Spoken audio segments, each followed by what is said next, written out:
र जो साथीहरू जुमका माध्यमबाट सहभागी हुनुहुन्छ उहाँलाई पनि म हार्दिक स्वागत गर्न चाहन्छु। साथीहरू,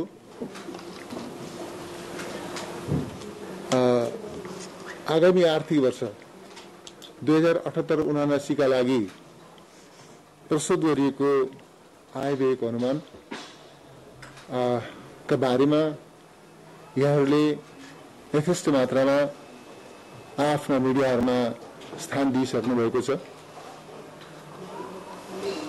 आम नागरिकको जानकारीका लागि यहाँहरूको जुन सहभागिता र सहयोग रह्यो त्यसका प्रति म धेरै धन्यवाद भन्न चाहन्छु। बजेट प्रस्तुत हुने क्रमदेखि अहिलेसम्म पनि विभिन्न प्रकारका क्रिया प्रतिक्रियाहरू, टीका टिप्पणीहरू आइरहेका छन्। यो छलफलमा विभिन्न हिसाबले सहभागी बन्नुभएका सबै महानुभावहरूप्रति आर्थिक जगतका विद्वान व्यक्तित्वहरू र विभिन्न विधाका व्यक्तित्वहरूको जुन सहभागिता छ छलफलमा, त्यसका प्रति पनि म सबैमा हार्दिक सम्मान व्यक्त गर्न चाहन्छु।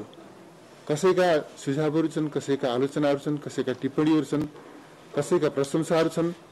जोबाट जे जस्ता टिप्पणीहरू आएका छन् ती सबैप्रति म हार्दिक सम्मान व्यक्त गर्न चाहन्छु र म अपेक्षा गर्दछु यो बजेटका प्रति जुन प्रकारको छलफल आरम्भ भएको छ यो छलफलले मलाई असाधारण रूपमा उत्साहित तुल्याएको छ र म यो छलफलबाट अत्यन्तै उत्साहित भएको छु र मलाई चाहिँ यो आत्मविश्वास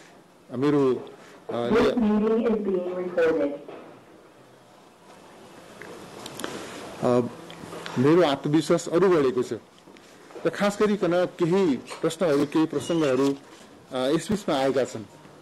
मुख्य रूपले के प्रसङ्ग आयो भनेदेखि यो सरकारले बजेट प्रस्तुत गर्न पाउँछ, प्रस्तुत गर्न पाउँदैन, बजेट प्रस्तुत गर्न मिल्छ, बजेट प्रस्तुत गर्न मिल्दैन, बजेट प्रस्तुत गर्ने विषय संविधान सम्मत छ, संविधान सम्मत छैन, बजेट प्रस्तुत गर्ने भने पनि काम चलाउ बजेट प्रस्तुत गर्न पाइन्छ, समग्र बजेट प्रस्तुत गर्न पाइँदैन, पूर्ण आकारको बजेट प्रस्तुत गर्न पाइँदैन, सरकारले काम गर्ने भने काम चाहिँ गर्न नै हो भने पनि काम चलाउ गर्नुपर्छ। यस प्रकारका टिप्पणीहरू पनि यसबीचमा आएका छन्।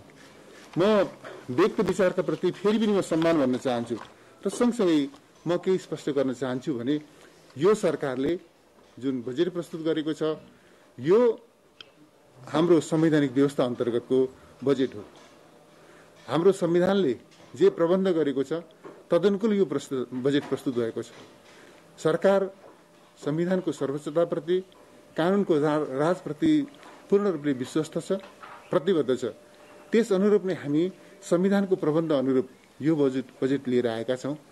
त्यस कारणले बजेटका सन्दर्भमा संवैधानिक प्रबन्ध अनुरूप भयो या भएन भन्ने विषयमा यो कुनै दुविधा राख्नुपर्छ भन्ने मलाई लाग्दैन। संवैधानिक प्रबन्ध अनुरूप नै यो बजेट आएको छ। जब प्रतिनिधि सभा छैन, विघटित भएको छ र अर्कोतर्फ संविधानले जेठ 15 गते बजेट ल्याउनै पर्ने एउटा चाहिँ बाध्यकारी प्रबन्ध संविधानमा गरिएको छ भनेदेखि त्यस्तो बेलामा सरकारले यो बजेट प्रस्तुत गर्ने, मुलुकको आर्थिक क्रियाकलापलाई संविधान सम्मत ढंगले नियमित गर्ने जिम्मेवारीबाट सरकार पन्छिन सक्दैन थियो, पन्छिनु हुँदैन थियो। यही मान्यताका साथमा सरकारले पूर्ण आकारको बजेट लिएर आएको हो र लिएर आउनु पर्दथ्यो। यो भन्दा अर्को विकल्प, संवैधानिक विकल्प हामीसँग थिएन। सँगसँगै म यो पनि राख्न चाहन्छु, यस्तो संकटको घडीमा हामीले चाहिँ बजेट लिएर नआउने अथवा काम चलाउ बजेट लिएर आउने भन्ने खालका जुन टिप्पणीहरू भएका छन् यो टिप्पणी वास्तवमा जनता र राष्ट्रका ज्वलन्त समस्याहरूको परिप्रेक्ष्यमा हेर्ने भने त्यस दृष्टिकोणले पनि यो उपयुक्त हुन सक्दैन भन्ने मलाई लाग्दछ। जहाँसम्म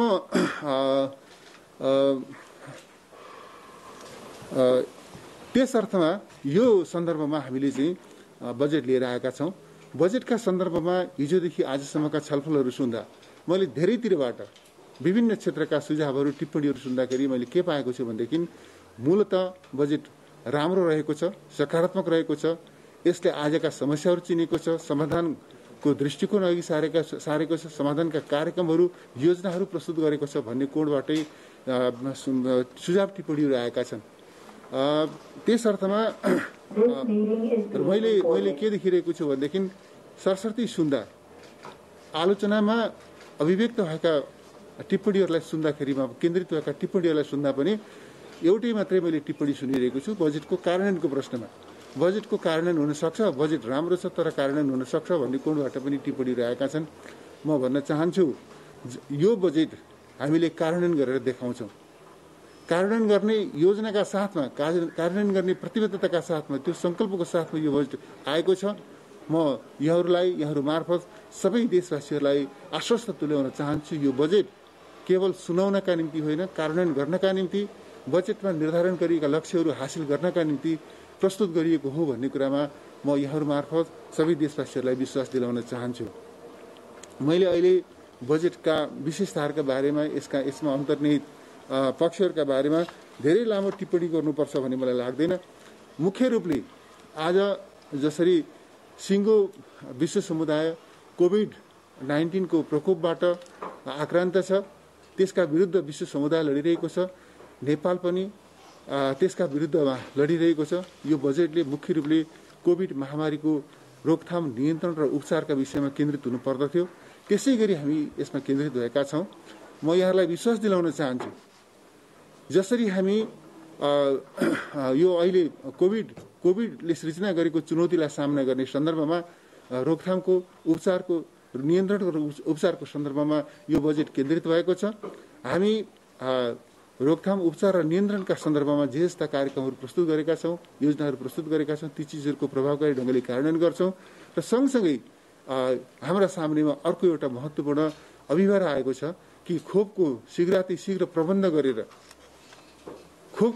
गरेर हामीले चाहिँ आम नागरिकको जीवन रक्षालाई सुनिश्चित गर्ने त्यो चाहिँ महत्त्वपूर्ण जिम्मेवारी हाम्रो काँधमा आएको छ।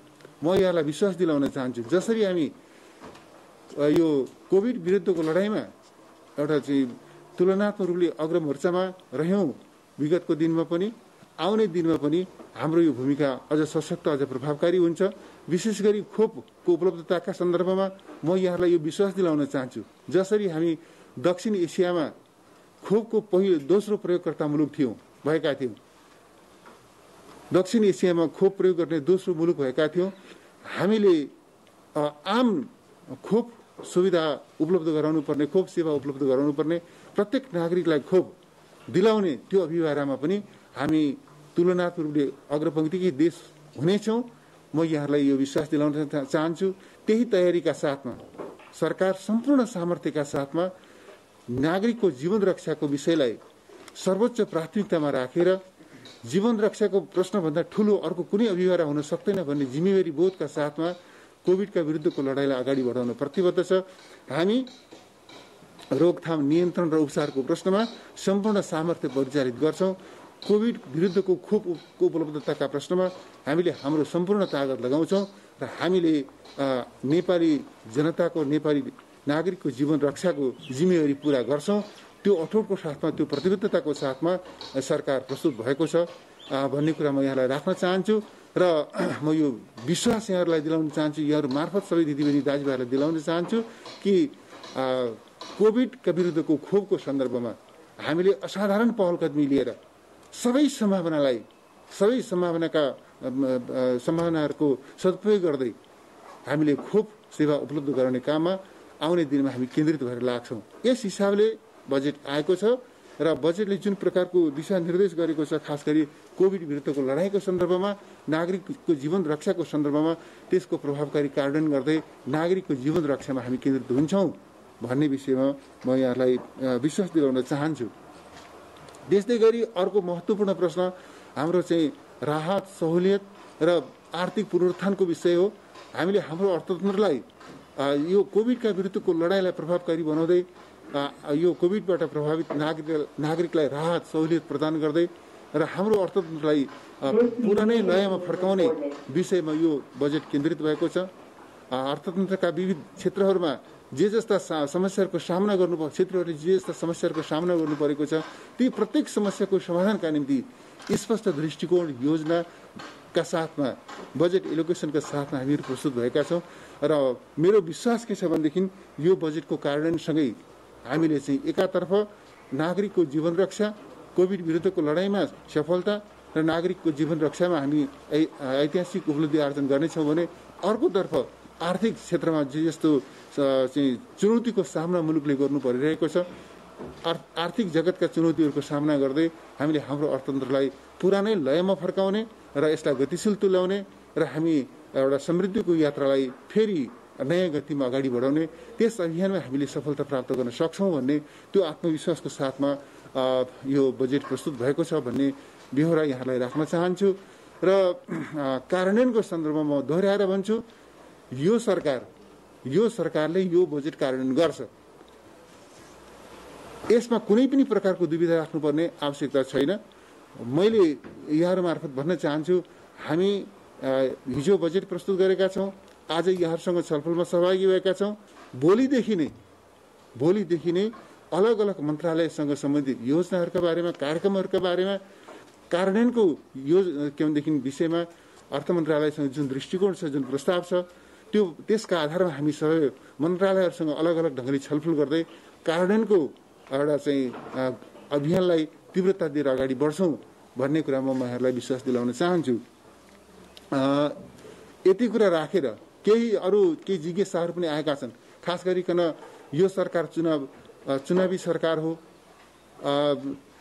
त्यस कारणले भन्ने कोणबाट चुनावका निम्ति बजेट एलोकेसन भएन भन्ने पनि टिप्पणीहरू यता कता सुने मैले तर त्यस्तो होइन स्वाभाविक रूपमा यो हामीले खास गरिकन हाम्रो संवैधानिक प्रबन्ध अनुरूप जब प्रतिनिधि सभा विघटन भयो संविधानको प्रबन्ध अनुरूप नयाँ सरकार गठनका निम्ति सबै सम्भावनाहरू सकिए र चाहिँ प्रतिनिधि सभा विघटन हुने परिस्थिति निर्माण भयो प्रतिनिधि सभा विघटन भएर नयाँ निर्वाचनका निमित्त ताजा जनादेशका निमित्त हामीले चाहिँ मिति निर्धारण गरेर अगाडि बढिसकेको अवस्था छ यस्तो अवस्थामा हामीले चाहिँ यो खास गरिकन निर्वाचन त एउटा राष्ट्रिय अभिभावकका रूपमा हाम्रो सामने उपस्थित भएकै छ यो आउने निर्वाचनलाई हामी स्वतन्त्र निष्पक्ष ढङ्गले सम्पन्न गर्ने कुरामा सरकारको यथेष्ट ध्यान छ हामी त्यसका निमित्त पनि हामीले चाहिँ हाम्रो सम्पूर्ण सामर्थ्य परिचालित गर्छौँ भन्ने कुरामा म विश्वास दिलाउन चाहन्छु निर्वाचन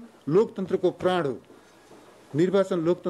हो र लोकतान्त्रिक ढङ्गले मात्रै मुलुकमा कसैले पनि शासन सत्तामा पुग्छ शासन सत्तामा टिक्छ शासन सत्ता सञ्चालन गर्छ भने केवल लोकतान्त्रिक प्रणालीका आधारमा मात्रै त्यो सम्भव छ भन्ने हाम्रो जुन संवैधानिक प्रबन्ध छ त्यस अनुरूप नै अगाडि बढ्नका निम्ति सरकार प्रतिबद्ध छ भन्ने म यहाँलाई विश्वास दिलाउन चाहन्छु र निर्वाचनका निमित्त पनि यो सरकारले यथेष्ट महत्त्व दिएको बजेटले यथेष्ट महत्त्व दिएको छ त्यसका निम्ति आवश्यक बजेट विनियोजन गरेको छ भन्ने पनि म यहाँसँग राख्न चाहन्छु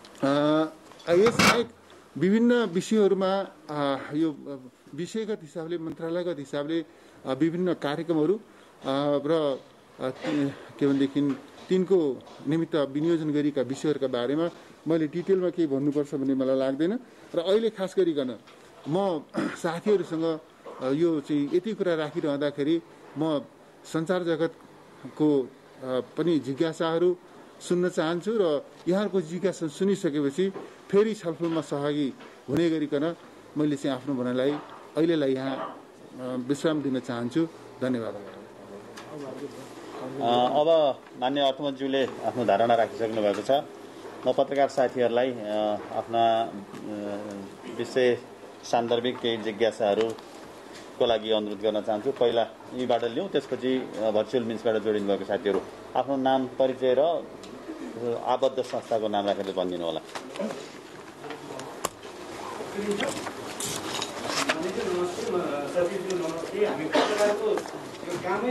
प्रश्न सोध्ने रहेछ राहत यति सराहनीय राहत ल्याउनु भएको छ तर यो करमा धेरै छुट्टी दिँदाखेरि 25% राजस्व ग्रोथ कसरी हुन्छ र यो खर्चको लागि अपर्याप्त त नहोला भन्ने एउटा प्रश्न भयो मेरो। अर्को छ 5 वर्षको ट्रेन हेर्दाखेरि 90% भन्दा बढी खर्च हुन सकेको छैन विनियोजनको।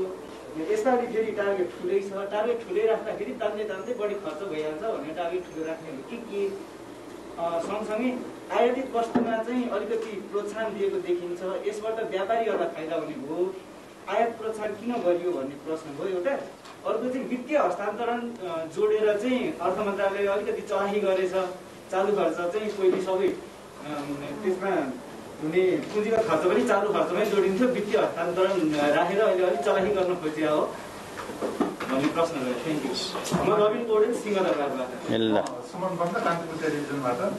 मन्त्रीजीले चाहिँ यो बजेट बनाउने भयो जस्तो देखियो।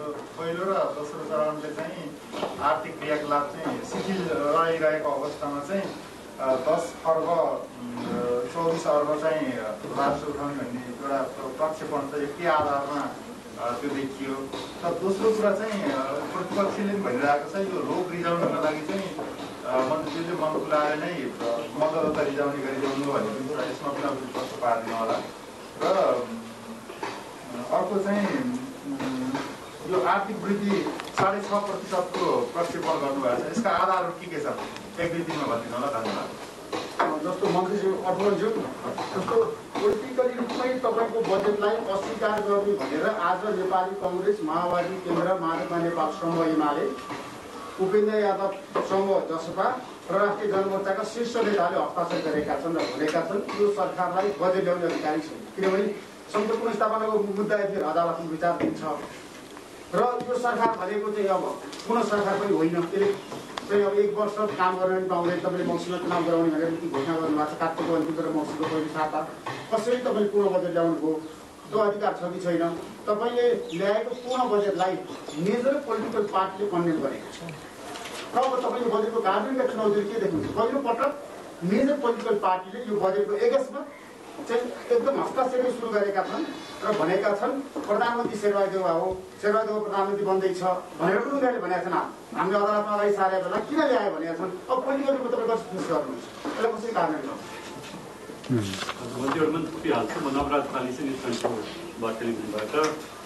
यो अब साथीहरूले राखिसक्नु प्रश्न धेरै कोणबाट त्यो चुनावी सरकार भएको हुनाले चुनावमै जाने र मतदातालाई प्रभावित पार्ने लोकप्रिय कार्यक्रम धेरै कार्यक्रमहरू छरिएको छ बजेटमा भन्ने छ। अर्को कुरा चाहिँ अहिले बजेटको स्रोत व्यवस्थापनमा वैदेशिक ऋण, आन्तरिक ऋण र वैदेशिक सहायतामा निर्भर गर्न खोजियो। तर यो वर्ष हामी हेर्दाखेरि वैदेशिक ऋण सहायताहरू खासै बढ्न सकिरहेको अवस्थाले ऋणको भाग थपिँदै गएको छ भन्ने कुरा छ। अर्को कुरा हाम्रो चाहिँ अर्थतन्त्रको क्षमता पनि कमजोर भएको, यो चाहिँ अर्थ मन्त्रालयका सचिवहरूले पनि यो प्रश्नको उत्तर दिनु होला कि तपाईँहरू किन खर्च गर्न सकिरहनु भएको छैन, सम्बन्धित विकास मन्त्रालयले किन खर्च गर्न सक्दैनन्, किन त्यसमा चाहिँ निगरानी भएन अर्थ मन्त्रालयबाट। र महालेखा परीक्षकबाट बेरोजगारहरू पटक पटक खाइएको छ, त्यसमा अर्थ मन्त्रालयको किन ध्यान जान सकिरहेको छैन, एउटा बाटो चाहिँ भयो। अनि त्यसै गरी यो यदि हामीले स्रोत व्यवस्थापन गर्न सकेनौँ भने राजस्वबाट मात्रै अवस्था सकिँदैन।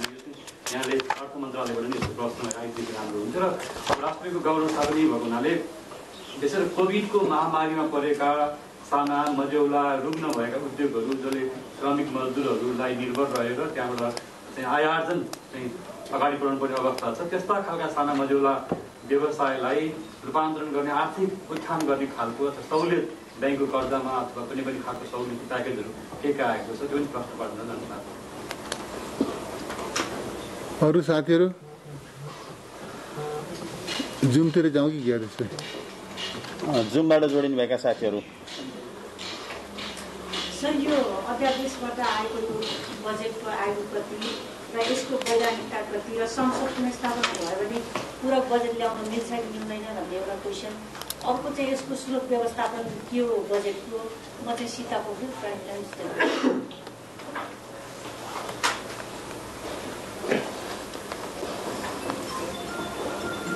जुमबाट जोडिनु भएका साथीहरू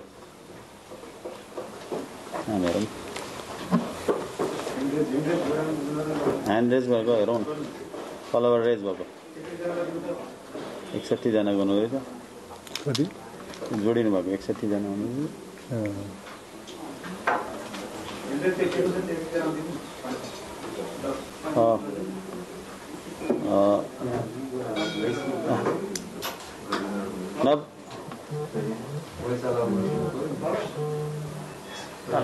स्क्रोलिङ गर्नु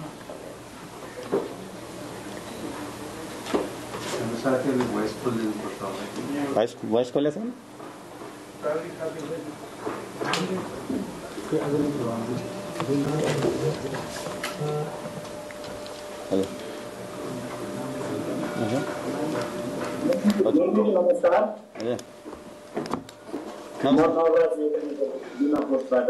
यो अहिलेको बजेट भाषणको 107 नम्बर बुँदामा पशु बाली बिमाको बिमा शुल्क अनुदान चाहिँ 50% अनुदान दिने र पुरानै काम गर्ने भन्दा त पहिला 75 थियो, अहिले 75 यो 50 गरेर चाहिँ घटाउनु भएको कि के हो भन्ने एउटा प्रश्न। अर्को प्रश्न चाहिँ यो बजेटमा यो नेपाल टेलिकम र नेपाल एयरलाइन्सलाई अलि रिज गर्न प्रोत्साहन गर्ने भन्ने खालको तपाईँले आउनुभएको छ। 22% सेयर दिने भन्नुभएको छ। यो के संस्थानहरू निजीकरण गर्न जान लाग्यो हो, 56 यो 55 तिर फर्किन लाग्यो हो, यो के अलि स्पष्ट हुन। धन्यवाद। जनार्दनजी भन्नुहोस् त। हजुर, मेरो चाहिँ एउटा मन्त्रीज्यू यो बजेटमा एउटा राम्रो काम भएको छ, सबै राम्रो काम प्रयोग गर्नु जस्तो लाग्यो। अब संसद विकास कोष जुन खारेज हो, अब गरिबी निवारण कोष पनि खारेज हो, यो दुईवटा कोष खारेज गर्ने चाहिँ मन्त्रीजीको राम्रो काम भएको छ। यसलाई चाहिँ अब अहिले संसद चाहिँ छैन भनेर चाहिँ गर्नुभयो हो, अथवा यो चाहिँ अब दीर्घकालीन रूपमै यो समाप्त भएको हो। यसमा चाहिँ अब यो यदि उहाँले हिम्मत गर्नुभएको हो भने यो चाहिँ राम्रो काम भयो। दोस्रो चाहिँ इलेक्सन चाहिँ 6 महिनाको बिचमै अब मक्सिर कार्तिकमा इलेक्सन भनेर चाहिँ घोषणा भएको छ। तर बजेटमा इलेक्सनको लागि बजेट व्यवस्था गरेको छु त भन्नुभयो मन्त्रीज्यू, तर चाहिँ इलेक्सन कमिसनमा बजेट बुझ्दैन, त्यो चाहिँ अब अर्थ मन्त्रालयको भोकरी अंशबाट गर्ने होला। तर यो मिल्ने कुरा अब के होइन, इलेक्सन गर्ने हो भने त इलेक्सन भएर आउने कुरा लाग्छ। यसमा मन्त्रीज्यूले प्रस्ताव पारिदिनु होला।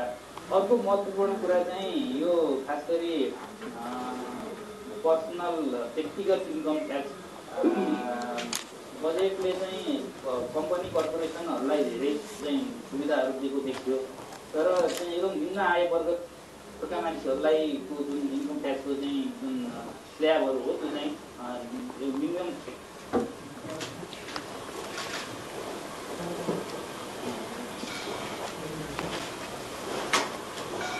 जनाजी सुनिरहनु भएको छ? खोइ तपाईँको आवाज आएन।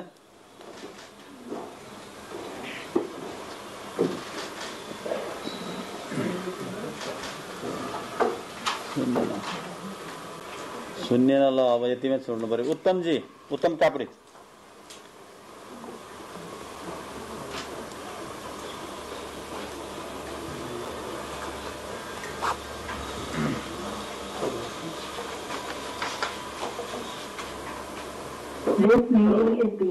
उत्तमजी हो?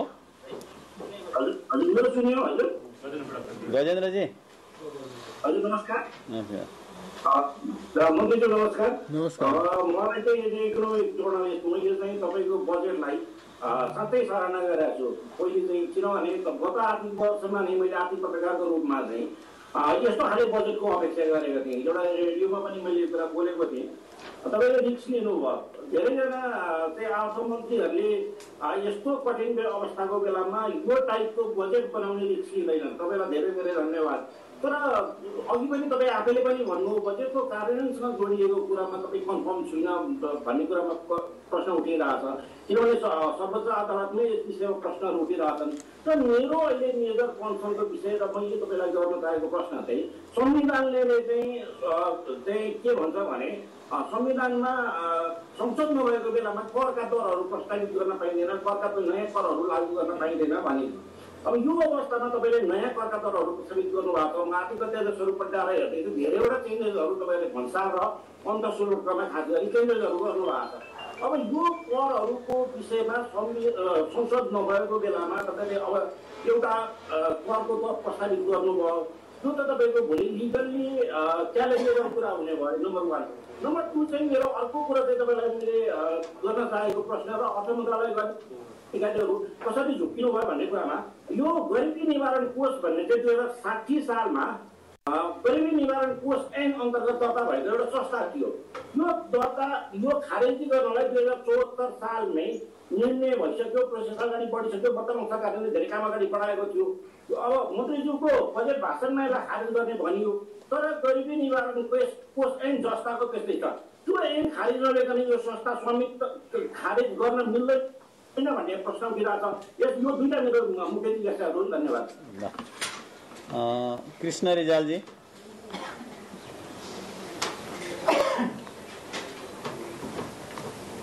कृष्ण रिजाल।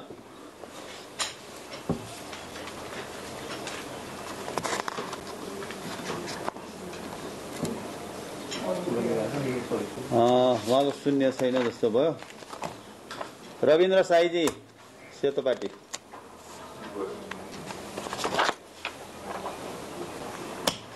शून्य नै क्या?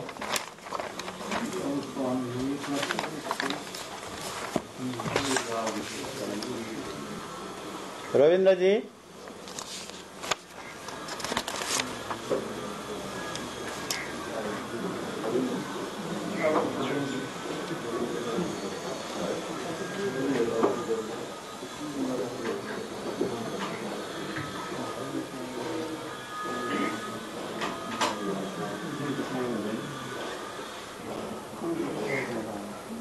This meeting is being recorded. Rabindra जी।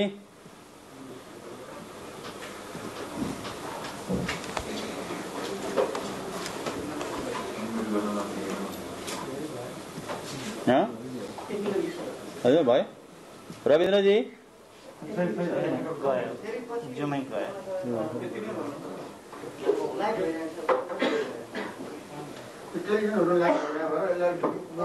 तान्यो यतिमै जाउँ त, फेरि नपाउने भन्नु होला नि। फेरि हामीले गर्दा ढिलो छोट्याएको भन्नु पर्ला। ल साथीहरू धेरै धेरै धन्यवाद। साथीहरूले धेरै महत्त्वपूर्ण प्रश्नहरू सोध्नु भएको छ। मलाई लाग्छ यी विषयहरू सबै हामीले जवाफ दिने गरी सोध्नु भएको छ। तपाईँहरूलाई धन्यवाद छ। भन्दा पहिला म केही राज सचिवलाई के भन्न अनुरोध गर्छु, त्यसपछि मैले र गवर्नर साहब अनि अन्तिममा मात्रै मन्त्रीले केही रेस्पोन्स गर्नुहुन्छ। मैले राज सचिवलाई अनुरोध गर्न चाहेँ पहिला। धन्यवाद सचिव। पत्रकार साथीहरूको प्रश्नको लागि धन्यवाद। यो राजस्वसँग सम्बन्धित दुई चारवटा प्रश्नको म यहाँ रेस्पोन्स गर्न चाहन्छु। पहिलो कुरा, यो कर छुट धेरै भयो, यसले राजस्वको लक्ष्य चाहिँ कसरी प्राप्त होला भन्ने सन्दर्भमा एउटा कुरो के भन्नु, राजस्वको लक्ष्य अहिलेको यो वर्षको संशोधित अनुमानको 20% मात्र हो। अहिले साथीले 25 भन्नुभएको थियो, 25 होइन। र यो कर छुट चाहिँ खालि अब खास गरी उद्योगलाई, उत्पादनमूलक उद्योग, पर्यटन व्यवसाय, साना करदाता र यो अनि अर्को निर्यातमूलक उद्योगहरू र यो स्वास्थ्य उपचारसँग सम्बन्धित सामानको चाहिँ इम्पोर्ट गर्दाखेरि हामीले कर छुट दिएको हो। र दोस्रो कुरो, आयाततर्फ हाम्रो कर छुट भनेको औद्योगिक कच्चा पदार्थमा हामी केन्द्रित भएको छौँ। औषधि लगायत केही सामग्रीमा छ र केही घरायसी प्रयोगका सामानमा मात्र हामीले दिएको। त्यस कारणले यो आयातकर्तालाई चाहिँ टार्गेट गरेर चाहिँ कुनै किसिमको छुट दिएको छैन। एउटा म एक कुरो स्पष्ट भन्न चाहन्छु। खालि हाम्रो कर छुट सहुलियतको उद्देश्य के हो भने इकोनोमी रिभाइभल, हामीले अर्थतन्त्रलाई पुनर्जीवित गर्ने, यसलाई पुनरुत्थान गर्ने र इकोनोमिक एक्टिभिटिजहरू एक्सपान्सन गर्नलाई चाहिँ ट्याक्सेसन पोलिसीबाट सपोर्ट होस् भनेर हामीले यस्ता छुट सुविधा ल्याएको। यसले गर्दा के हुन्छ, हामीले लगानीलाई आकर्षित गर्ने कुरा हो।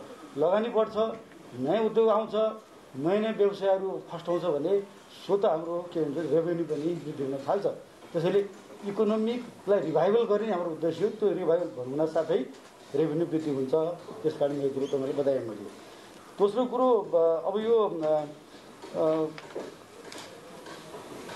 अब यो हाम्रो राजस्वको खर्चमा योगदान भनेपछि हामीले 62%भन्दा बढी हामीले कुल बजेटको राजस्वबाट 92 लक्ष्य राखेको। यो भनेको अघिल्लो वर्षको मात्रै हाराहारी नै हो। हामीले के भने खर्चलाई हामीले आन्तरिक स्रोतबाटै हामीले बेहोर्नु पर्यो। अनुदानबाट खालि 4% जति लगभग छ र हाम्रो लगभग 34% मात्रै बजेट डेफिसिट हुन्छ। यो चाहिँ हाम्रो अहिलेको फ्रेमवर्क भनेको पहिलाको भन्दा त्यस्तो ठुलो भिन्नता छैन र अहिले हाम्रो खास गरी कोभिडको बेलामा हेल्थ सेक्टरमा बढी लगानी गर्नुपर्ने आवश्यकता र इकोनोमीलाई रिभाइभल गर्नुको लागि चाहिँ हामीले केही खर्च गर्नुपर्ने आवश्यकता र हाम्रा आयोजनहरूलाई निरन्तरता दिनुपर्ने आवश्यकता गर्दाखेरि अलिकति हामीले यो ऋण पनि हामीले अघिल्लो वर्षकै हाराहारीमा राख्नु परेको आवश्यकता हो। त्यस कारणले आन्तरिक स्रोतबाटै बेहोर्ने गरी नै हामीले बजेटको फ्रेमवर्क तयार गरेका छौँ। र अर्को विषय यो पर्सनल इन्कम ट्याक्समा चाहिँ किन यो दिएन भन्ने कुरा म एउटा कुरो के स्पष्ट गर्न चाहन्छु भने यो पर्सनल इन्कम ट्याक्स पनि जसको बिजनेसको इन्कम हो भनौँ न, जसले व्यापार व्यवसाय गरेका चाहिँ प्राकृतिक व्यक्तिहरूले पाउने छुट सीमा त्यही नै हो। खालि के भने पारिश्रमिकको आयको मात्रै अहिले परिवर्तन नगरेको हो र पारिश्रमिक आय सन्दर्भमा के हो भन्दाखेरि पारिश्रमिकको आयमा अहिले चाहिँ खासै त्यस्तो आयमा प्रभाव परेको आय घटेको कोभिडको कारणले भन्ने कुरा चाहिँ होइन। किनकि यो चाहिँ फिक्स स्यालेरी अर्नरको इन्कम चाहिँ यथावतै भएको पनि एउटा लजिक हो यसमा होइन। त्यसमा अब यसको न्यूनतम भनेको 10% हो भन्दाखेरि इन्कमको अहिलेको मिनिमम हाम्रो स्ल्याब भनेको 10% हो। त्यस कारण म यो कुरा चाहिँ प्रश्न पार्न मैले चाहेँ। अर्को कुरो यो जुन यो करका दरहरू परिवर्तनको विषयहरू कुरो उठाउनु भएको छ गजेन्द्र बुढाथोकीजीले। अब यो अहिले हामीले नयाँ कुनै पनि कर लगाएको छैन, नयाँ कर इन्ट्रोड्युस गरेको छैन। अहिले भएका दरहरूको सामान्य समायोजन गरिएको हो। त्यसैले यो अध्यादेश कानुन हो, हामीले कानुन बमोजिम यो कानुन बमोजिम कर लगाउन पाइन्छ, यसमा कुनै शङ्का भएन। त्यसैले हामीले कानुन बमोजिम नै यो करका दरहरूले सामान्य परिवर्तन गरेको हो। यति कुरा मैले राखेँ। अब अरू केही थप जिज्ञासा भयो भने म फेरि पछि आउँछु। धन्यवाद सरज्यू। मैले केही कुराहरू स्पष्ट पार्ने कोसिस गर्छु। अघि साथीहरूले उठाउनु भएको विषयमा कर छुट दिँदाखेरि राजस्व बढी जान्छ कि भन्ने जुन कुरा गर्नुभएको छ, यो कुरा निस्सन्देह रूपमा हामीले विश्लेषण गरेका छौँ। यो कर छुट दिँदैखेरिमा सबै कुरा राजस्वहरू छुट हुन सक्ने अवस्था रहँदैन। केही त्यस्ता हार्ड हिटेड सेक्टरहरू छन् जुन हार्ड हिटेड सेक्टरलाई हामीले सपोर्ट गर्न सकेनौँ भने त्यसको बेसहरू पनि कमजोर भएर जान्छ। त्यसैले राजस्व जुन क्षेत्रको इकोनोमिक एक्टिभिटी नै कम छ त्यो क्षेत्रलाई हामीले लक्षित गरेका हौँ। यसको अर्थ के हो भने सरकार सधैँ राजस्वमा मात्रै केन्द्रित हुन्छ भनेको पनि होइन। यसले त्यो क्षेत्रको बिजनेस सेक्टरलाई सर्भाइभल गराउन, उनीहरूको विकास गर्न र उनीहरूलाई अस्तित्वमा राखिराख्नको लागि पनि सपोर्ट गरोस् भन्नको लागि हो। यस कारणले यो कुरामा मैले स्पष्ट पार्न चाहेँ। दोस्रो कुरा, खर्च हुनै नसक्ने भनेर चाहिँ यहाँले भन्नुभएको छ। खर्च हुन नसक्ने होइन, खर्च हुन सक्ने पर्याप्त आधार देखाएरै हामीले चाहिँ विनियोजन गरेका छौँ। यो विनियोजन गर्दाखेरि र त्यो विनियोजनको आधारहरू स्पष्ट पार्दा यस्ता खालका आयोजनाहरू दिएका छौँ जहाँ निरन्तर चलिरहेका आयोजना छन् जसको प्रोग्रेसको लेभल हाई छ। त्यस्तै खालि जुन आयोजनाहरू छन् जसको तयारीको अवस्थाहरू सम्पन्न भइसकेका छन् ती आयोजनाहरूलाई हामीले चाहिँ अगाडि बढाउन कोसिस हामीले अगाडि बढाउनलाई स्रोतको व्यवस्थापन गरेका छौँ।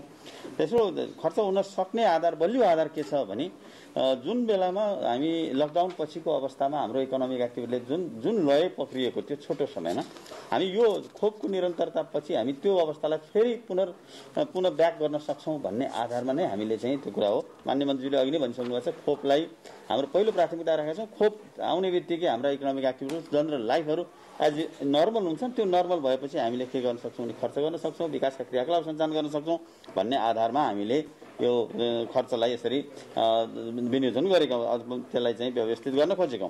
अर्को यो आयातित वस्तुमा छुट दिँदाखेरि प्रोत्साहन गरेको भन्नुभएको छ, होइन। त्यसका आयातित वस्तुले खोज्ने इनपुट के हो त त्यो पनि विचार गर्नुपर्छ। हामीले के गरिरहेका छौँ भने त्यस्ता खालका आयातित वस्तु जसले नेपालमा उत्पादन भएको विद्युतको कन्जम्सन बढाओस् भन्ने हिसाबले विद्युत कन्जम्सन बढाउने खालका सामानहरूलाई प्रोत्साहन गरेका हौँ। हामी कहाँ भएको विद्युतको कन्जम्सनको म्याक्सिमाइज गर्न खोजेका हौँ। र त्यो मात्रै होइन, त्यो विद्युतको उत्पादन गरिसकेपछि त्यसबाट हामीले आयात प्रतिस्थापन गर्न सकिन्छ भन्ने उद्देश्यबाट पनि यस्तो खालको नीति लिएका हौँ।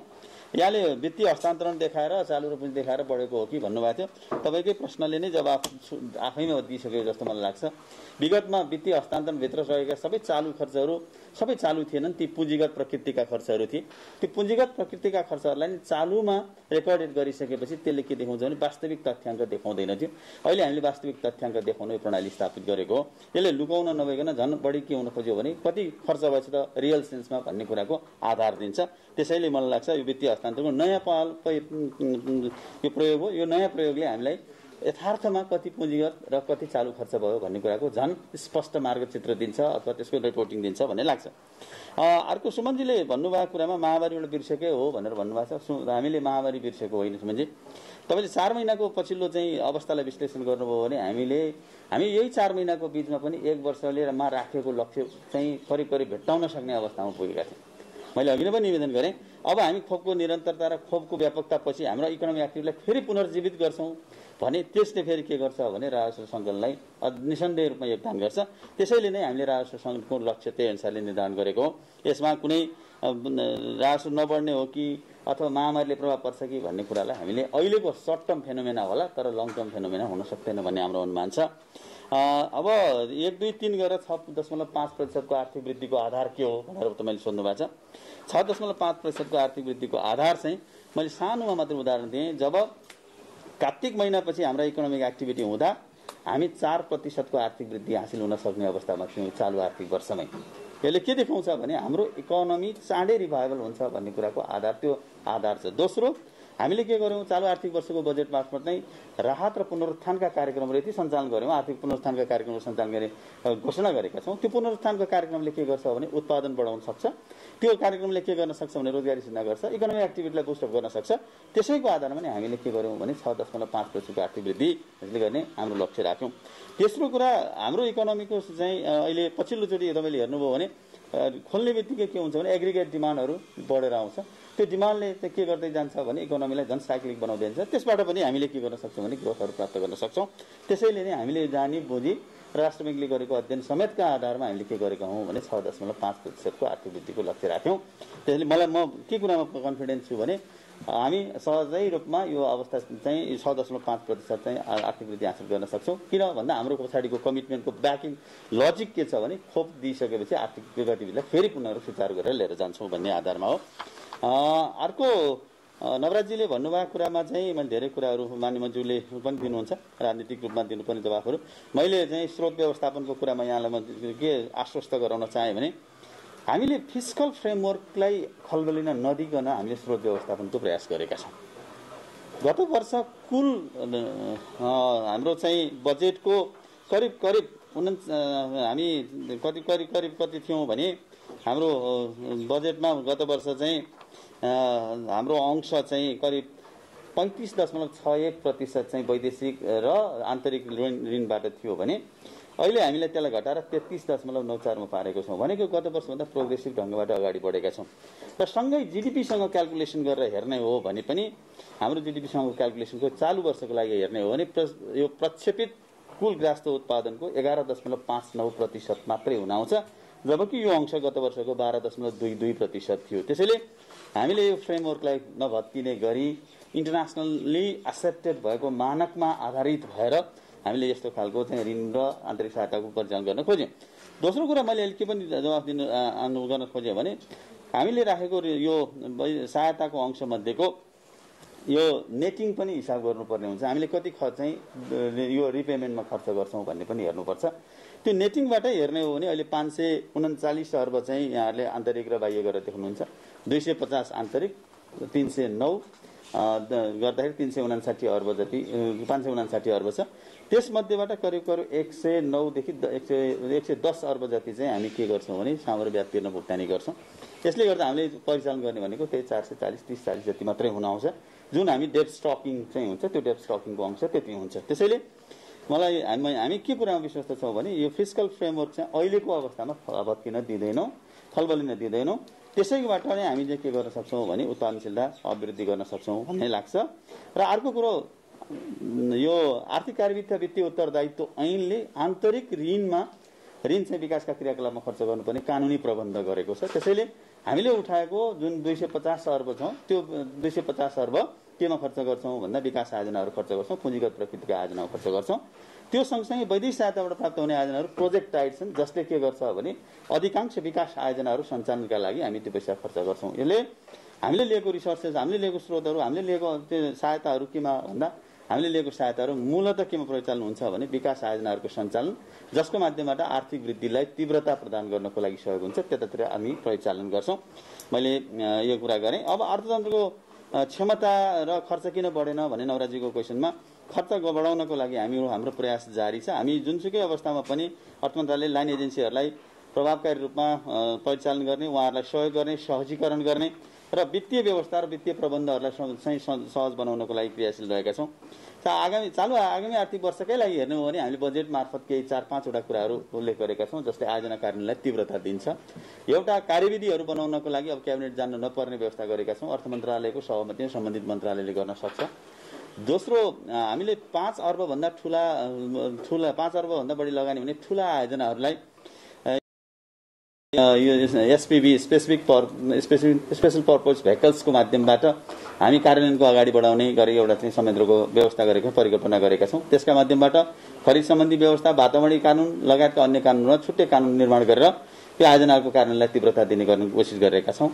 चौथो नम्बर, अर्को चाहिँ हाम्रो प्रणालीमा एलएमबीएसको सिस्टममा केही सुधार गरेर केही परिवर्तन गरेर हाम्रो कार्यक्रम संशोधन र खर्च कार्यक्रम संशोधन र रकमान्तरको कुराहरूलाई व्यवस्थित गर्न खोजिरहेका छौँ। त्यसले पनि के गर्छ भने परियोजना कार्यान्वयनमा तीव्रता दिने अवस्था रहन्छ। त्यस्तै गरी हामीले चाहिँ निरन्तर रूपमा अनुगमन गर्ने प्रणालीको विकास गरेका छौँ। अघि मान्य मन्त्रीले भनिसक्नु भएको छ, हामी भोलिदेखि नै हाम्रा सहसचिवहरूको संयोजकमा दुईटा टिमहरू गठन गरेर हामीले एउटा त प्रत्येक निकाय मन्त्रालयहरूले गर्नुपर्ने कामहरूको बारेमा आज सर्ट लिस्टिङ गरेर मन्त्रालयका सहसचिवहरूसँग बसेर यसलाई फाइनल गर्दैछौँ। अर्को अन्तर निकायहरूको बीचको समन्वय आवश्यक पर्ने खालका कार्यक्रमहरू कार्यान्वयन गर्नको लागि पनि छुट्टै एउटा संयन्त्रहरू विकास गरेर अगाडि बढ्दैछौँ, जसले गर्दा हामी के गर्न सक्छौँ भने हाम्रो यो अहिलेको विकास आयोजनाहरूलाई तीव्रता प्रदान गर्न हामी सक्षम हुन्छौँ र हामीले राखेको लक्ष्यहरू प्राप्त गर्न सक्छौँ भन्ने हाम्रो विश्वास छ। रासो आएन भने के गर्ने भन्नुभएको छ। मलाई चाहिँ यो क्वेसन नै होइन जस्तो लाग्छ, किनभने हामी पुग्छ भनेर राखिसकेपछि आएन भनेर हामीले त्यसको वैकल्पिक प्लान बनाएकै छैनौँ। त्यस कारणले आउँछ भन्ने कुरामा ढुक्क छौँ र त्यसको पछाडिको ब्याकअप त मैले यहाँलाई निवेदन गरिहालेँ। नवराजीले सोध्नु भएको पशुपालीको बिमा बापतको रकम चाहिँ 50% अहिलेपालि गराउनु भएको हो भनेर भन्नुभयो। यो व्यवस्था गत वर्ष नै भइसकेको छ। गत वर्ष नै 75%बाट 50%मा कायम गरिसकेको छ। सबै प्रकारको अनुदानलाई 50%मा कायम राख्ने नेपाल सरकारको नीति बमोजिम निक्षेप तथा कर्जा सुरक्षण कोष अन्तर्गतको कर्जाको प्रिमियमलाई पनि यही व्यवस्था गरेका छौँ भने पशुपालीको बिमा बापतको लागि 50% कायम गरेको छौँ। होइन, अर्को यो निजीकरणको कुरा ल्याउनु भएको छ, टेलिकम र एनएसीको कुरा। हामीले बजेटमा केही कुराहरू बोलेका छौँ, तपाईँले राम्रोसँग पढ्नुभयो, त्यसको लागि धन्यवाद। त्यो टेलिकममा के गरेका छौँ भने निजीकरण भन्दा पनि सर्भिस हो, जसले लिन्छ त्यो सर्भिस लिने व्यक्तिलाई स्वामित्व दिने हिसाबबाट हामीले नयाँ खालको मोडलको परिकल्पना गरेका छौँ। यो भनेको चाहिँ नेपाल टेलिकमको सेवा लिने, चाहे त्यो यो ल्यान्डलाइन लिनुहोस्, चाहे त्यो मोबाइल लिनुहोस्, चाहे त्यो इन्टरनेट लिनुहोस्, त्यो लिने ग्राहकलाई मात्रै केन्द्रित गरेर ग्राहकले नै त्यसको सेवा, त्यसको स्वामित्व, त्यसको प्रतिफलमा लाभ लिन पाउने व्यवस्था गर्न खोजिएको हो। यो अन्य कुनै प्रकारको निजीकरणको मोडल होइन। यसलाई हामी यसको स्वामित्वमा कसको त भन्दा उपभोगकर्ताको चाहिँ अथवा उपभोग गर्ने व्यक्तिको स्वामित्व बढाउन खोजेका हौँ एउटा। दोस्रो, एनएसीकोमा चाहिँ हामीले के भनेको छौँ भने स्ट्राटेजिक पार्टनरको कुरा गरेका छौँ। प्रतिस्पर्धात्मक प्रणालीको माध्यमबाट स्ट्राटेजिक पार्टनर ल्याउने भनेर हामीले बोलेका छौँ। स्ट्राटेजिक पार्टनर ल्याउने भनेको चाहिँ यस अर्थमा हामीले निजीकरणको सबै निजीकरणै गरेर जान्छौँ भन्ने कुराको होइन। त्यसको सञ्चालनका विधिहरूमा हुन सक्ला, स्वामित्व हुन सक्ला, यसका मोडालिटीहरू क्लियर हुन्छ। मोडालिटी क्लियर गर्नको लागि हामी एउटा कार्यदल गठन गरेर तुरुन्तै काम गर्ने हाम्रो चाहिँ यो नीति छ। त्यो नीति मैले भने जस्तै हाम्रो सहसचिवको अध्यक्षतामा भएको कमिटीले काम गर्न थालिहाल्छ। जनार्दनजीले भन्नुभएको कुरामा चाहिँ मलाई के लाग्छ भने यो अघि सचिवले नि भन्नुभयो इलेक्सनको पर्सनल इन्कम ट्याक्सको छुटको कुरा त यो स्ट्यान्डिङ तलब प्राप्त गर्ने साथीहरूलाई त्यस्तो केही समस्या होला जस्तो लाग्दैन। केही समस्याहरू अरू समस्याहरू चाहिँ हाम्रो ट्याक्सको रेटै हामीले 10 गरेर रेटैहरू कम गरेको सन्दर्भमा चाहिँ त्यसको केही समस्या आउँछ जस्तो लाग्दैन। हाम्रो अर्निङको लेभल जति बढ्दै जान्छ त्यसको आधारमा नै हामीले ट्याक्स एक्जम्पसनको लेभल बनाउँदै जाने हो। त्यो हामी क्रमशः निरन्तर सुधार गर्ने विधिमै छौँ। यहाँले भन्नुभयो इलेक्सनमा रकम छैन भन्नुभएको छ। इलेक्सनको रकम चाहिँ अघि मान्य मन्त्रीले भन्नु एस्योर गरिसकेका छौँ। अर्थविविधमा पैसा राखेको छौँ। हामीले अहिले निर्वाचन आयोगमै रकम राख्दैमा मात्रै चुनाव हुने भनेर भन्न चाहिँ हो जस्तो लाग्दैन। नेपाल सरकारको कमिटमेन्ट हो। चालु आर्थिक वर्षमै हामीले के भनेको छौँ भने निर्वाचन गर्नको लागि चालु आर्थिक वर्षमा शीर्षक कहीँ नखुल्दा पनि हामी निर्वाचनका लागि रकम उपलब्ध गराउन तयार छौँ, अर्थ मन्त्रालयले त्यो स्रोत व्यवस्थापन गर्न तयार छ भनेर जुन हामीले भनिरहेका छौँ। अहिलेपालि त हामीले निर्वाचनकै लागि भनेर नै अर्थविधिमा हामीले रकमहरू छुट्याइसकेको कारणले गर्दा कुनै पनि हालतमा निर्वाचनका लागि आवश्यक पर्ने रकमहरूको अभाव हुँदैन। हामीले शीर्षक पनि खोलेर छोडिसकेका छौँ। गजेन्द्रजीले भन्नुभएको कुरा चाहिँ मैले दुईवटा मात्रै कुरा गरेँ। गरिब निवारण कोष खारेजीको कुरा हामीले यो जानेरै गरेकै हौँ। गरिब निवारण कोष ऐन 2060 बमोजिम गरिब निवारण कोषको खारेजी गर्ने नेपाल सरकारको विगतको प्रयासहरू अझै पनि म्याटेरियलाइज हुन सकेको छैन। अहिले पनि कोष अस्तित्वमै छ। त्यसलाई विधि प्रक्रिया पुर्याएर त्यसलाई खारेज गर्ने हो। जहाँ जो खारेज गर्नको लागि भनेरै हामीले पोलिसी स्टेटमेन्ट गरेको। त्यो कोष अन्तर्गत प्रवर्तित भएका संस्थाहरू जसले हामी त्यहाँ संस्था भन्छौँ, त्यसले परिचालन गरेको करिब 19 अर्बभन्दा बढी रकम चाहिँ हामी के गर्न खोजिरहेको छौँ भने आवर्ती कोषको रूपमा त्यसलाई चाहिँ सहकारीको माध्यमबाट परिचालन गर्ने र ग्रामीण क्षेत्रमा गरिब निवारणका कार्यक्रम र रोजगारी सिर्जनामा परिचालन गर्न खोजिरहेछौँ। यसको अर्थ चाहिँ के होइन भने यो थाहा नभएर होइन कि हामीले गरिब निवारण कोष ऐनमा नै परिवर्तन गरेर यसलाई खारेज गर्नुपर्छ भनेर पोलिसी स्टेटमेन्ट गरेको। यो कामलाई केही हदसम्म प्रधानमन्त्री मन्त्री परिषद कार्यालयले अगाडि बढाइसकेको छ। यसको बारेमा केही अगाडि नै एउटा कार्यदलले प्रतिवेदन पनि पेश गरिसकेको छ। त्यो प्रतिवेदनको आधारमा हामी यसलाई चाहिँ कार्यान्वयनमा लिएर जान्छौँ। त्यसको आधारमा जान्छौँ। अब यहाँ गजेन्द्रजीले उठाउनु भएको एउटा कुरा चाहिँ करका दरहरू परिवर्तन गर्न पाउने कि नपाउने भन्ने लाग्छ। मलाई लाग्छ मैले सम्झना भएसम्म संविधानमा कानुन बमोजिम बाहेक कर लगाउन र उठाउन पाइने छैन भन्ने शब्दहरूको प्रयोग गरेको छ। अध्यादेशको व्यवस्था भनेको संविधानको धारा 119 को व्यवस्था भनेको चाहिँ अध्यादेशको प्रावधान कानुन नै हो। त्यो कानुनकै प्रावधानभित्र रहेर हामीले अहिले मौजुदा भएका करका दरहरूमा केही परिवर्तन गरेका हौँ। नयाँ करहरू इन्ट्रोड्युस गरिएको छैन। अहिले करहरू इन्ट्रोड्युस नगरिकन भइरहेका करका दरहरूलाई केही समय परिवर्तन गर्न सकिन्छ। त्यसो त आर्थिक ऐन प्रत्येक वर्षको आर्थिक ऐनको दफा 18ले कुनै कर लाउन वा घटाउन छुट दिन पाउने व्यवस्थाहरू संसदले नै कसलाई दिएको छ भने यो चाहिँ नेपाल सरकारलाई कार्यपालिकालाई दिएको अधिकारै छ। त्यो ऐनमा आर्थिक ऐनमै त्यो भएको व्यवस्था पनि छ। योभन्दा बढी हामी त अहिले फेरि के गर्दैछौँ भने अध्यादेश जुन कानुन सर मान्य हुन्छ त्यो कानुन सरको अध्यादेशबाट हामीले त्यो कुरा गरेको कारणले गर्दा मलाई लाग्दैन यसमा लिगल च्यालेन्ज हुनुपर्छ जस्तो चाहिँ मलाई चाहिँ लाग्दैन। यहाँ साथी अहिले एकजना सीताजीले होला जस्तो अध्यादेशको आयु कति हुन्छ भन्ने कुरा गर्नुभयो। अध्यादेशको आयु संविधानले प्रष्ट रूपमा उल्लेख गरेको छ। सङ्घीय संसद बसेको चाहिँ 2 महिनाभित्र हुनुपर्छ भन्ने कुराहरू गरिएको छ। अथवा सामान्य राष्ट्रपतिबाट जुन बेला खारेज भएको हुन्छ त्यो बेला हुन्छ भन्नुभएको छ, त्यो भनेको उल्लेख गरेको छ। त्यस कारणले आयु त संविधानले तोकेको समयभित्र समयसम्म रहन्छ। यसको अर्थमा अर्को कानुन नबनेसम्म यो अध्यादेशको बात चाहिँ बहाल रहिरहन्छ। त्यसैले गर्दा यसको आधारमा राज्य सञ्चालनका प्रक्रिया अगाडि बढाउनका लागि यो यदि त्यो अध्यादेश ल्याउन सकिएन भने भोलि त फेरि कर लगाउन पाउने र उठाउन कर लगाउन पाउने कामहरू त सबै बन्द हुन्छ। त्यस कारणले कर लगाउने कामहरूलाई निरन्तरता दिनको लागि हो। जहाँसम्म तपाईँले पनि सोध्न सक्नु होला यो अध्यादेश किन भने चाहिँ यो आज हिजै बेलुकादेखि लागू भइसकेको छ। कर सङ्कलन गर्ने कुराहरू भन्सार अन्तःशुल्क र मूल्यवृद्धि कर हिजैदेखि लागू भइसकेको छ। त्यस कारणले त्यो प्रयोजनका लागि पनि के गर्नुपर्छ भने अध्यादेश ल्याउनु पर्ने अवस्था हुन्छ। मैले यति मात्रै निवेदन गर्न चाहेँ। जुमबाट धेरै साथीहरूले असन्तुष्टिहरू देखाइरहनु भएको देखिरहेको छु। मैले कस्तो यो अनलाइन यो चलेन भनेर देखाइरहनु भएको जस्तो मैले देख्छु। प्राविधिक रूपमा यहाँ साथीहरूले बताएअनुसार लाइभ भइरहेको कारणले गर्दा इन्टरनेटको कनेक्सनमा केही समस्याहरू आएको भन्ने जस्तो लाग्छ। यदि हाम्रो कारणले हो भने हामी चाहिँ माफी माग्न चाहन्छौँ। यति भनेर मैले गभर्नर साहबलाई आएको 1-2जना साथीहरूले गभर्नर साहबलाई पनि इन्डिकेट गर्नुभएको छ। त्यसको लागि मैले अनुरोध गर्न चाहेँ।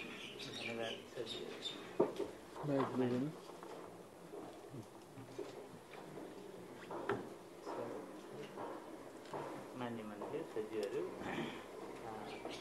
सम्पूर्ण पत्रकार साथीहरू, महत्त्वपूर्ण प्रश्नहरू राख्नु भएको छ। ब्याङ्किङ क्षेत्रसँगै सम्बन्धित कुराहरू धेरैवटा नभए पनि धेरै महत्त्वपूर्ण इस्युहरू आएका छन्। त्यसमा सचिवहरूले चाहे राजस्वसँग गाँसिया विषय होस्, स्रोतसँग गाँसिया विषय होस्, चाहे खर्चसँग गाँसिया विषय होस्, चाहे आन्तरिक बाह्य ऋणसँग गाँसिया विषय होस्, चाहे आर्थिक वृद्धिसँग गाँसिया कुराहरू, यी सबैमा डिटेलै औचित्यता प्रस्तुत गरिसक्नु भएको छ। म 2टा मात्रै बुँदा छुन चाहन्छु। एउटा आर्थिक वृद्धिमा सजिलो भन्नुभएको कुरोमा केही सप्लिमेन्ट मात्रै गर्न चाहन्छु र अर्को चाहिँ नवराजीले उठाउनु भएको यो एसएमइजहरूको सम्बन्धमा चाहिँ के आयो भन्ने सन्दर्भमा राख्नु भएकोमा आर्थिक वृद्धिको सन्दर्भमा चाहिँ आधार के हो त भन्ने सन्दर्भमा उठाउनु भएको प्रश्नको सन्दर्भमा सरजीले राखेको म केही थप्न चाहन्छु। हाम्रो अहिलेको बेस तल छ। गत वर्ष नेगेटिभ सङ्कुचन भएको र यो साल पनि चैत मसान्तसम्मको हेर्दा पनि 4% मात्रै भइरहेको र यताको सब्सिक्वेन्ट निषेधाज्ञाको कारणले त्यो पनि एचिभ हुन गाह्रो भएको स्थिति, चुनौतीपूर्ण भएको स्थिति हामीले देखिरहेको। जब बेस तल छ भने एउटा आधार भोलि चाहिँ त्यो बेसलाई टेकेर जाँदा बेसी चाहिँ नम्बरमा हुनु स्वाभाविक हो। दोस्रो कुरो सरजीले राखिसक्नु भएको छ, हामी चाहिँ कोभिडको भ्याक्सिनेसनको उसमा छौँ, जसले गर्दा सबैको आत्मबल बढ्नेछ, बिजनेस चाहिँ रिकभ हुनेछ। त्यो आधारमा चाहिँ हामीले ग्रोथलाई त्यसरी फोकस गरिरहेको छौँ। सँगसँगै हाम्रो ग्रोथ चाहिँ कस्तो पनि देखिन्छ भने गत साल हेर्नु हो भने कार्तिकसम्म मङ्सिरसम्म पनि हामी कर्जा प्रभाव भएन, बिजनेस चाहिँ खासै चलेनन्, डिमान्ड चाहिँ क्रिएट भइरहेको छैन भनिरहेको थियौँ। त्योभन्दा पछाडि चैतसम्म आइराख्दाखेरि 700 अर्बको कर्जा चाहिँ मार्केटमा गएको छ। भन्नुको अर्थ हाम्रो ग्रोथ भनेको भी सेप मात्र होइन कि हाम्रो ग्रोथ भनेको भिर सेप के ठाडो, यसरी नै हेर्नुपर्ने खालको त्यो अर्को आधार चाहिँ हामी दिन सक्छौँ। र अन्यत्र इन्टरनेसनल लेभलमा पनि हामीले हेऱ्यौँ भनेदेखि कस्तो देखिन्छ भने जस्तो इन्डियामै भनौँ न 8%को नकारात्मक ग्रोथ गत साल, यो वर्षलाई आइएमएफले फोरकास्ट गर्दा 12.5%को गरिरहेको छ।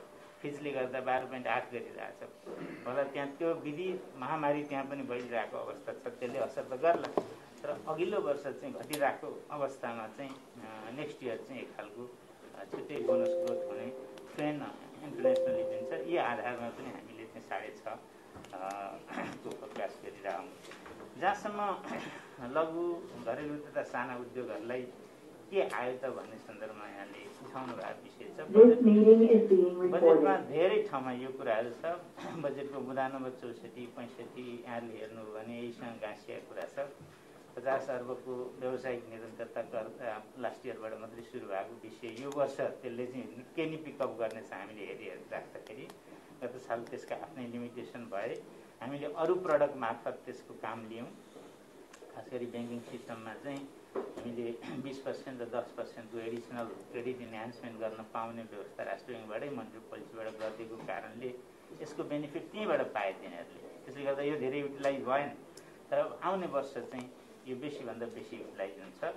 त्यसै गरी सहुलियतपूर्ण कर्जा जसको लागि 13 अर्बको बजेट व्यवस्था छ, त्यसले झन्डै 2.5 खर्ब 2 खर्ब 70 अर्बको चाहिँ लोनको पोर्टफोलियो क्रिएट गर्छ। त्यसबाट पनि धेरै एसएमइजहरूले फाइदा लिनुहुनेछ। त्यसै गरी बजेटमा स्पष्ट रूपमा नेपाल राष्ट्र ब्याङ्कले ल्याउने नीति अन्तर्गतको पुनर्कर्जाको बारेमा पनि यो आर्थिक पुनरुत्थानलाई सहयोग पुग्ने गरी ल्याउनेछ भनेर स्पष्ट रूपमा बोलिएको छ। त्यसले गर्दा एमएसएमइजहरूलाई एड्रेस गर्ने गरी बजेटमा विभिन्न ठाउँमा स्पष्ट रूपमा व्यवस्था भएको म निवेदन गर्न चाहन्छु। म अहिले यति नै राख्छु। धन्यवाद गौर सर। यहाँ साथीहरूले दुईवटा टेक्स्ट गर्नुभएको रहेछ चाहिँ तपाईँहरूको नचलेन भनेर। एकजना बालकृष्ण गेवालीजीले र अर्को चाहिँ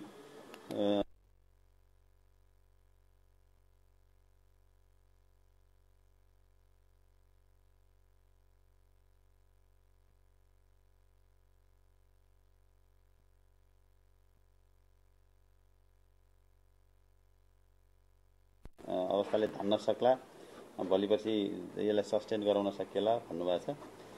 त्यस्तै बालकृष्ण गेवालीजीले जेडिपीको करिब 6% र राजस्वको 10% चाहिँ यता सामाजिक सुरक्षामा जाँदाखेरि कतै ग्रिसको पथमा जान लाग्यो हो कि भनेर क्वेसन सोध्नु भएको रहेछ।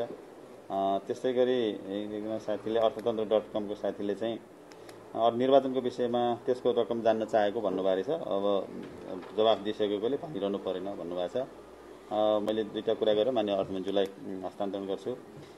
सबभन्दा पहिला त हामीले खेमराजीकै क्वेसनलाई मैले जवाफ दिन चाहेँ। हामीले चाहिँ छिटै गर्छौँ भनेको अर्थ चाहिँ यो बेलामा चुप लाएर बस्छौँ भन्न खोजेको चाहिँ पक्कै पनि होइन। मान्य अर्थमन्त्रीको बजेटमा के लेखिएको छ भने शीघ्रातिशीघ्र खोपको आपूर्ति सुनिश्चितता गर्ने भनेको छ। यो भनेको तुरुन्तै पनि हो, हामी तुरुन्तै पनि त्यो काम गर्न सक्छौँ, गर्छौँ। हाम्रो ओरिएन्टेसन नै त्यतापट्टि भएको कारणले गर्दा हामी आर्थिक वर्षलाई पर्खिरहनु पर्दैन। स्रोत व्यवस्थापनको हिसाबले अर्को आर्थिक वर्ष पनि स्रोत छ भन्ने कुराको सुनिश्चितता हो। जहाँसम्म अघि आशिषजीले र बालकृष्णजीले क्वेसन उठाउनु भएको चाहिँ सामाजिक सुरक्षा खर्च बढ्यो भन्ने कुरा गर्नुभएको छ। सामाजिक सुरक्षाको खर्च चाहिँ हामी म्यानेजेबल साइजमै छौँ। अब पछिल्ला दिनहरूमा अब केही समय पछाडि हामी योगदानमा आधारित सामाजिक सुरक्षाले जब चाहिँ काम गर्दै जान्छ त्यसपछि डेफिनेटली सामाजिक सुरक्षामा नेपाल सरकारले गर्नुपर्ने लगानीको अंशहरू घटेर जान्छ।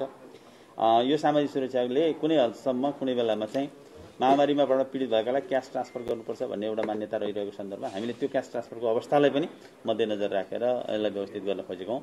यो वित्तीय क्षमताभन्दा टाढा गएर अथवा यो सबलताभन्दा टाढा गरेर भोलि त्यसले ल्याउन सक्ने प्रतिकूलताहरूलाई ध्यान नदिकन ल्याइएको होइन, प्रतिकूलतालाई पनि यथोचित ध्यान दिएर हामीले ल्याउन खोजेका हौँ। त्यसकारणले साथीहरूलाई प्रश्नको लागि धेरै धेरै धन्यवाद दिन चाहन्छु र म अन्तमा मान्य अर्थमन्त्रीलाई यहाँ उठेका केही विषयहरूमा सम्बोधन गर्दै कार्यक्रम पनि यो पछि समापन गरिदिनु हुन सादर अनुरोध गर्न चाहन्छु। साथीहरू, यहाँहरूले राख्नुभएका जिज्ञासाहरूको केही महत्त्वपूर्ण प्रसङ्गहरूमा सचिवजीहरू र गभर्नर साहबले जवाफ राखिसक्नु भएको छ। थप केही विषयमा म स्पष्ट गर्न चाहन्छु। सबैभन्दा पहिला यहाँ एउटा जिज्ञासा राख्नुभएको छ, महामारी बिर्सिएको हो कि, सरकारले महामारी बिर्सिएको हो कि, महामारी बिर्सिएर राजस्वको लक्ष्य यस ढङ्गले निर्धारण गरेको हो कि भन्ने कोणबाट पनि प्रश्नहरू आयो। म बहुत स्पष्टसँग राख्न चाहन्छु, महामारी बिर्सिएको होइन, महामारीलाई मुख्य चुनौतीको रूपमा स्वीकार गरेर त्यसलाई सामना गर्ने दृढ अठोट लिएर सामना गर्ने योजना र इच्छाशक्तिका साथमा त्यस प्रकारका कार्यक्रम र नीतिहरूका साथमा यो बजेट आएको छ। हामी कोभिड छ, कोभिड कहिले नियन्त्रण हुन्छ कहिले रोकथाम हुन्छ हेर्दै जाउँ भनेर बस्ने हो भनेदेखि राजस्वका लक्ष्यहरू निर्धारण गर्न निसन्देह गाह्रो हुनेछ। तर हामी त्यसो गरिरहेका छैनौँ। हामीले के गर्न चाहिरहेका छौँ भनेदेखि कोभिडलाई हामी रोकथाम गर्छौँ, नियन्त्रण गर्छौँ, उपचार गर्छौँ र सङ्क्रमितहरूलाई चाहिँ सङ्क्रमणबाट आम नेपालीलाई सङ्क्रमणबाट जोगाउँछौँ र यसका निमित्त खोपको प्रबन्ध गर्छौँ। खोपको प्रबन्धको सन्दर्भमा साथीहरूले जुन प्रकारको सुझाव राख्नुभएको छ, जिज्ञासा राख्नुभएको छ, म धन्यवाद भन्न चाहन्छु। 44 दिन बाँकी छ यही आर्थिक वर्षभित्र अथवा कहिलेसम्म। अहिले यति बेला अर्थमन्त्रीका हैसियतमा म यहाँहरूसँग प्रस्तुत भइरहँदाखेरि मैले खोप यति दिनभित्र भनेर सायद दिनै तोक्नु त्यति उचित नहोला। तर म यहाँलाई भन्न चाहन्छु, यहाँहरूले सरकारले गिभन सिचुएसनमा आफ्नो प्रभावकारी पहलकदमीका साथमा नेपाली जनतालाई समयमै खोप उपलब्ध गरायो। यो सरकार धन्यवादको पात्र छ भनेर यहाँले समाचार लेख्ने गरी, समाचार प्रसारण गर्ने गरी, सम्पादकीय लेख्ने गरिकन सरकारले खोपको प्रबन्ध गर्ने काममा लाग्छ। खोप यति बेला हाम्रा निम्ति सर्वाधिक महत्त्वपूर्ण सरकारको कार्यसूची हो भन्ने कुरा सरकारलाई राम्रोसँग याद छ। त्यो जिम्मेवारी बोधबाट सरकार निर्देशित छ भन्ने कुरा म यहाँलाई बताउन चाहन्छु। त्यस कारणले हामी यत्तिकै पर्खिएर बस्दैनौँ, यत्तिकै तमासा हेरेर बस्दैनौँ, चुनौतीको सामना गर्छौँ, कोभिडलाई नियन्त्रण गर्छौँ, आम नागरिकलाई खोपको प्रबन्ध गर्छौँ र हाम्रो अर्थतन्त्रलाई चलायमान तुल्याउँछौँ, गतिशील तुल्याउँछौँ र यो राजस्वको लक्ष्य हासिल गर्छौँ। त्यस कारणले राजस्वको लक्ष्य मात्रै निर्धारण गरेका छैनौँ, त्यो लक्ष्य हामीले कसरी प्राप्त गर्छौँ भन्ने बारेमा क्याटेगोरिकली हाम्रा स्टेपहरू 1, 2, 3 गरेर हामीले चाहिँ बजेटमा त्यो प्रबन्ध गरेका छौँ। त्यस हिसाबले बजेट आएको छ। त्यस कारणले कोभिड बिर्सिएको होइन, कोभिड मुख्य चुनौती हो, यसलाई सामना गर्नुपर्छ, सामना गर्न सकिन्छ, सक्नुपर्छ भन्ने त्यो अठोटको साथमा बजेट आएको छ। बजेटको मूल ओरिएन्टेसनै त्यतातर्फ छ भन्ने कुरा मैले यहाँसँग थप समय लिएर बताइरहनुपर्छ भन्ने मलाई लाग्दैन। जहाँसम्म यो एउटा अर्को महत्त्वपूर्ण विषय राख्नुभएको छ, मतदातालाई प्रभावित गर्नका निम्ति भन्नुहोस्। यो मैले एउटा कुरा के बुझ्न बाँकी रह्यो भनेदेखि सरकारले मतदाता प्रभावित गर्नका लागि होइन, सरकारले आफ्नो अभिभार पूरा गर्नका लागि यो बजेट ल्याएको हो। यो बजेट ल्याउँदा मतदाताहरूमा के प्रभाव पर्छ त्यसतर्फ सरकारको ध्यान छैन। सरकारको ध्यान के कुरामा छ भनेदेखि सरकार हुनुको नाताले, सरकार हुनुको नाताले यो सरकारको जनताप्रति जवाबदेही छ, यो सरकार जनताप्रति जवाबदेही छ, जनताप्रति राष्ट्रप्रति यो सरकारको जिम्मेवारी छ।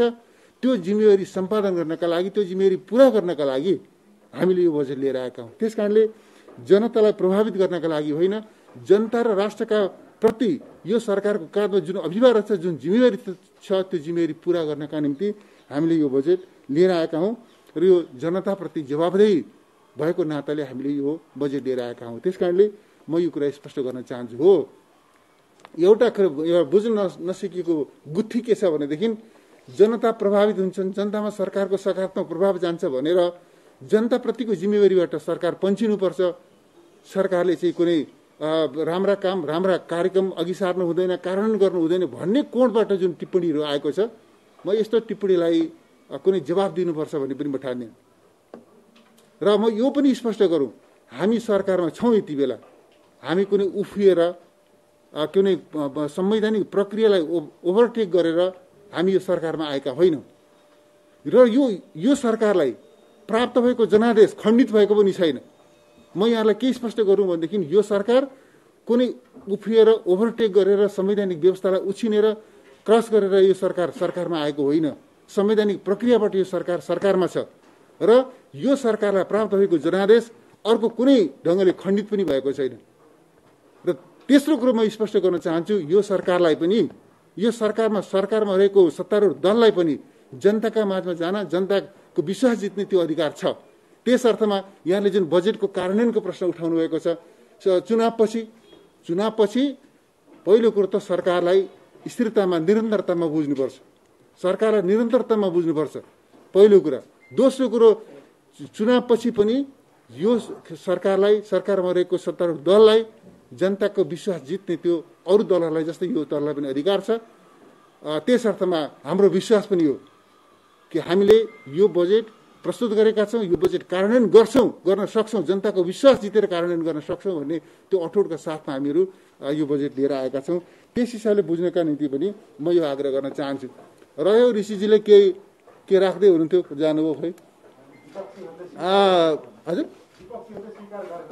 त्यो के छ भन्दाखेरि यो पोलिटिकल स्टेटमेन्ट कुनै पनि पोलिटिकल पार्टीका नेताहरूलाई पोलिटिकल कोणबाटै आफ्ना दृष्टिकोणहरू अघि सार्ने, समर्थन गर्ने, विरोध गर्ने, आलोचना गर्ने छुट छ। त्यसैका निम्ति त हामीले यो सङ्घीय लोकतान्त्रिक गणतन्त्रको स्थापना गरेका हौँ। त्यसैका निम्ति त हामीले त्यत्रो केदेखि कुर्बानी र शहादतका साथमा यो लोकतान्त्रिक प्रणाली स्थापना गरेका हौँ। त्यस कारणले राजनीतिक दलका नेताहरूले आफ्नो कोणबाट विचार व्यक्त गर्ने कुरालाई म स्वाभाविक मान्छु। तर एउटा के हो भनेदेखि कुनै वक्तव्य, केही नेताहरू कुनै ठाउँमा बसेर वक्तव्य दिएर सरकारको वैधानिकता र सरकारको निरन्तरता खण्डित हुँदैन।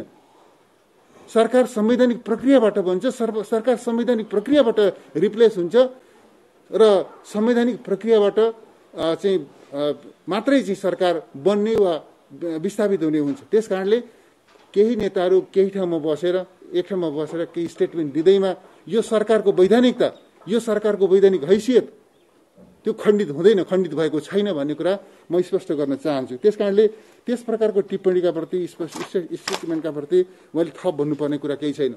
यति कुरा यहाँहरूसँग राखिकन म फेरि दोहोऱ्याएर भन्न चाहन्छु, यो बजेट म साथीलाई भन्न चाहन्छु, खास गरिकन यो बजेटले आजका चुनौतीहरूलाई देखेको छ, चिनेको छ, समाधान गर्ने सङ्कल्प बोकेको छ।